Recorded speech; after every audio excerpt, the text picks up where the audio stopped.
இன்றைக்கி முருகேஸ் கிச்சனில் என்னோடய ஃபேவரட்டான வெண்டைக்காய் பொரியல் எப்படி பண்ணுறதுன்னு பார்க்கலாம். அதுக்கு கழுவி வச்ச வெண்டைக்காவை நேர்வாக்கில் கட் பண்ணி வச்சுக்கோங்க. 2 தக்காளி, 2 வெங்காயம், 10 பல்லு பூண்டு, கொத்தமல்லி இது எல்லாத்தையுமே நம்ம ரெடி பண்ணி சைடில் வச்சிடலாம்.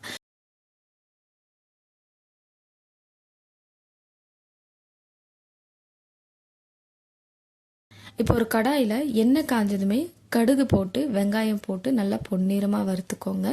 அதுக்கப்புறம் நம்ம கட் பண்ண வெண்டைக்காவை அதில் சேர்த்து ஒரு 2 நிமிஷம் வேக வச்சுக்கலாம்.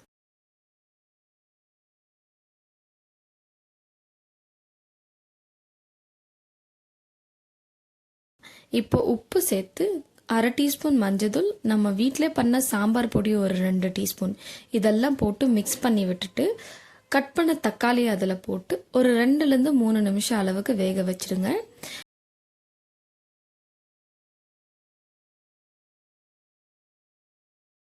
இப்போ பூண்டை நம்ம நசுக்கிக்கலாம். பூண்டை நசுக்குனா அதோட டிஃப்ரெண்ட் ஃப்ளேவர் வரும்.